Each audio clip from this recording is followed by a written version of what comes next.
صفحہ 29 نمبر 21 سو جاؤ تم، راستہ بہت لمبا ہے، بہت وقت لگے گا، تھک جاؤ گی تم۔ ملزم علیزہ کی طرف دیکھتے ہوئے بولا، نہیں مجھے نیند نہیں آ رہی اور میں نہیں تھکتی۔ اب فکر نہ کریں، علیزہ نے خوش دلی سے جواب دیا، بیگم ہم ساتھ والے محلے میں نہیں جا رہے، گاؤں جا رہے ہیں جس میں 6-7 گھنٹے تو لازمی لگیں گے، اس لیے بول رہا ہوں کہ کچھ دیر آرام کر لو۔ ملزم کو علیزہ کی فکر مندی ستائے جا رہی تھی۔ اس نے آج سے پہلے اتنا سفر نہیں کیا تھا اور وہ صبح سے اٹھی ہوئی تھی اور اب شام کے 5 بج رہے تھے۔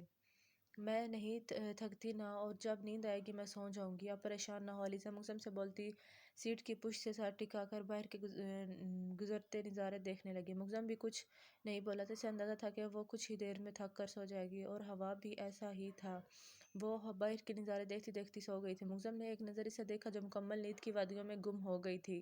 وہ مسکرایا اور ہاتھ بڑھا کر اس کے چہرے پر آیا، بال پیچھے کیے اور سیٹ کو تھوڑا پیچھے کو کھسکایا تاکہ اس کی نیند خراب نہ ہو، اور بھرپور نظر علیزہ کو دیکھتا ڈرائیونگ کی طرف پورا فوکس کیے ڈرائیونگ کرنے لگا۔ انہیں حویلی پہنچتے پہنچتے رات کے 11 بج چکے تھے، ہر طرف اندھیرا ہی اندھیرا تھا، مگر سب گھر والے ان کے منتظر بیٹھے ہوئے تھے۔ بیبی اٹھ جائے، ہم پہنچ گئے ہیں، ملزم گاڑی پورچ میں کھڑے کرتے ہوئے بولا، جبکہ علیزہ ابھی گہری نیند میں تھی۔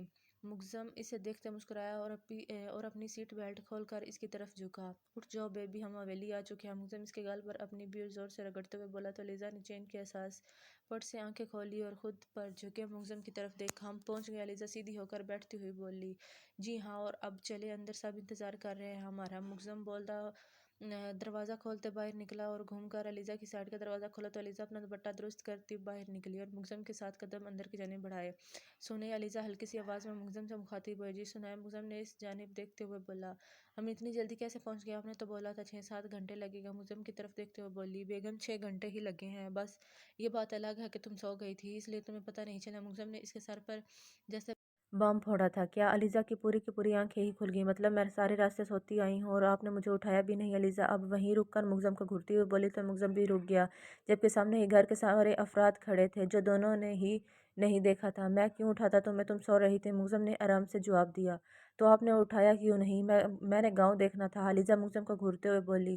صبح دیکھ لینا یار، ملزم اس کا ہاتھ پکڑتے ہوئے بولا۔ نہیں، مجھے ایسے ہی دیکھنا تھا، آپ نے اچھا نہیں کیا۔ علیزہ اپنا ہاتھ چھڑواتی ہوئی منہ پھلا کر ملزم کی طرف دیکھتے ہوئے بولی، جبکہ ملزم نے اس کی شکل دیکھ کر اپنی ہنسی دبائی تو علیزہ کو اور تپ چڑھ گئی۔ آپ میرا مذاق اڑا رہے ہیں نا؟ بی جان کو، ماما کو، بابا کو آپ کی شکایت لگاؤں گی اور یہ بھی بتاؤں گی کہ آپ ہر وقت مجھے تنگ کرتے رہتے ہیں، علیزہ غصے سے سرخ ہوتے ہوئے بولی، جبکہ ملزم کا کہکہ حویلی میں گونجا۔ کچھ فاصلے پر بیٹھے تمام افراد ان کی نوک جھوک انجوائے کر رہے تھے، جبکہ ان میں جہان زیب بھی موجود تھا۔ افرا علیزہ کو غصہ کرتے ہوئے دیکھ کر اٹھی اور اس کے قریب گئی۔ بھابی، افرا چیک کر بولتی اس کے گلے ملی تو علیزہ کا غصہ ایک سیکنڈ میں غائب ہوا تھا۔ کب سے آپ کا انتظار کر رہے تھے ہم سب، افرا اس کے ساتھ آگے کی جانب قدم بڑھاتے ہوئے بولی، جبکہ ملزم بھی ان کے پیچھے پیچھے تھا۔ السلام علیکم، علیزہ نے خوش دلی سے سب سے سلام کیا اور عالم صاحب سے اور رفیق صاحب سے پیار لیا۔ کیوں بھائی، مسئلہ کیا ہے تمہارے ساتھ؟ کیوں تنگ کرتے رہتے ہو ہماری بہو کو؟ عالم صاحب ملزم کی طرف دیکھتے ہوئے مصنوعی غصے سے بولے، ایک ہی تو بیوی ہے میری،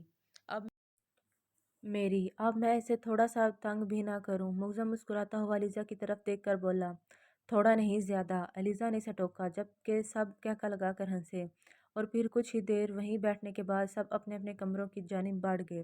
علیزہ اور ملزم کھانا کھا کر اپنے کمرے میں آ چکے تھے۔ علیزہ تو اس کا کمرہ دیکھ کر ہی حیران رہ گئی، جتنا بڑا کمرہ ملزم کا شاہوال میں تھا اس سے بھی بڑا کمرہ حویلی میں تھا، جس میں جدید ترین فرنیچر اور شو پیس رکھے ہوئے تھے۔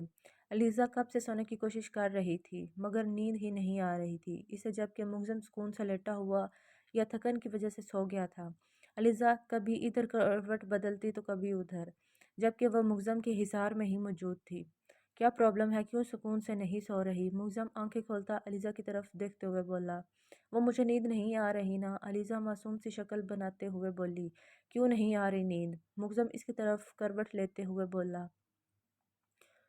پتہ نہیں، شاید اتنی دیر سو گئی تھی اس لیے آپ نے مجھے اٹھایا ہی نہیں، علیزہ ملزم کے کرتے کے لگے بٹن سے کھیلتی ہوئی بولی۔ تمہاری اتنی پکی نیند ہے، مجھے کہاں پتہ تھا، ملزم ہلکا سا مسکرا کر بولا۔ میری تو نیند ایسی ہی ہے، اور آپ کو پتہ ہے عاصم بھی ایسے ہی سوتا ہے، وہ اور میں بالکل سیم ہے، علیزہ خوش ہوتے ہوئے بولی، جبکہ ملزم اس کے ہاتھوں کی حرکت کو دیکھ رہا تھا جو کہ کبھی بٹن بند کر رہی تھی تو کبھی کھول رہی تھی، اور ایک بار